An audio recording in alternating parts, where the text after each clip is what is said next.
የባለጊዜነት መንፈስ ያጋረዳቸው ስርዓት አልበኞች ጥጋብ ልቡን የነፋም ሰው ጥፉ ሽንት ምርንዳ ካልሆነ የሚለው ከእግሩም ከጭንቅላቱም ያልሆነው ፊጋ በረም አሁንም ብልግናው ቀጥሏል።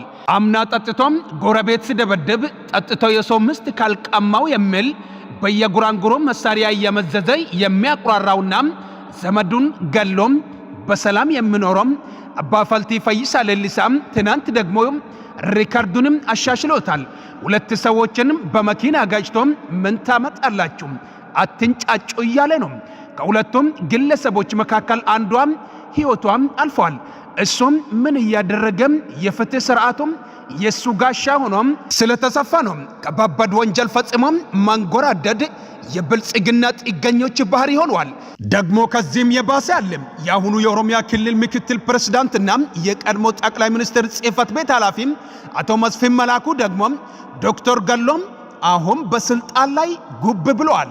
ቤተሰቦቹም ፍትህ ሲጠይቁም 5 ሚሊዮን ወስዳችሁም ዝም በሉ ካልሆነ ደግሞ የኦነግ ሸኔ አባል ነው የገደልነው ብለን እናስወራለን ተብሏል።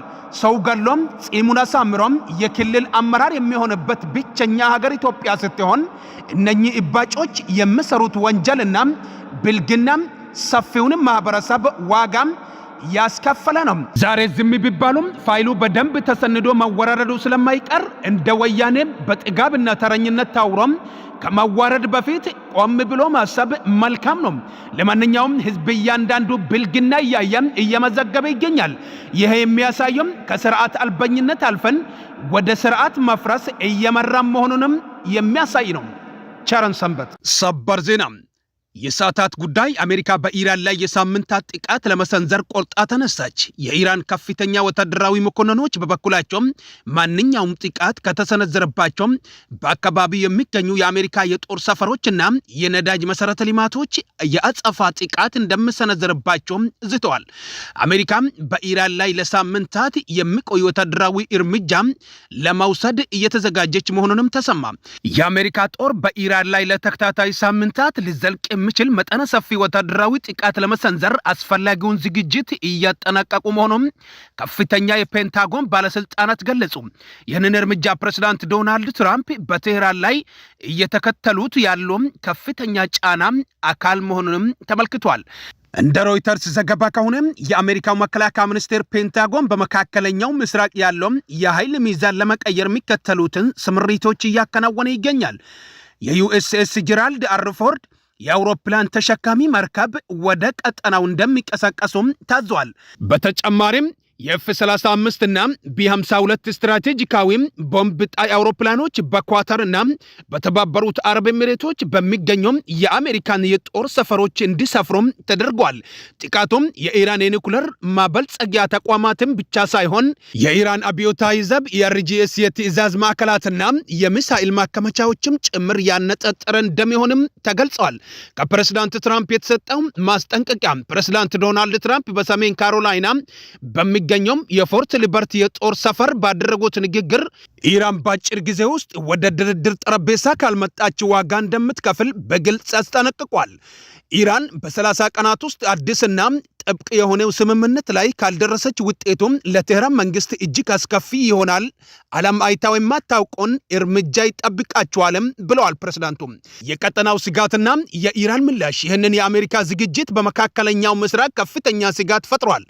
የኢራን ከፍተኛ ወታደራዊ መኮንኖች በበኩላቸው ማንኛውም ጥቃት ከተሰነዘረባቸው በአካባቢ የሚገኙ የአሜሪካ የጦር ሰፈሮችና የነዳጅ መሰረተ ልማቶችም ያጸፋው ጥቃት እንደሚሰነዘርባቸው ዝቷል።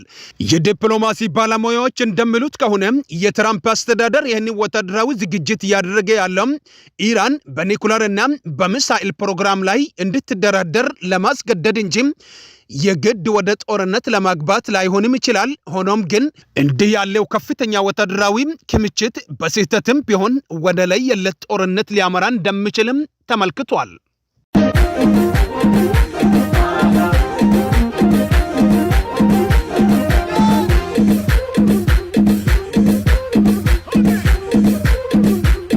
እስቲ ይሄንን ቪዲዮ እስከ መጨረሻ ተመልከቱትና የገባችሁ ኮሜንት አድርጉ። ያልገባችሁ ግን ልብ በላችሁ አድምጡት። እስከ መጨረሻ ግን ተመልከቱ። ቤብ ለምሳሌ አሁን ታች ፍራፍሬ ቤት አለ አይደለ ፍሩት ቤት ከዛ የሆነ ቀን ልክ ስትሄድ ማታ ላይ ነው አሉ ከዛ ብርቱካን ሙዝ እና አቮካዶ እያወሩ ኳስ እየተጫወቱ ምናምን ብታገኛቸው ምን ይሰማሃል?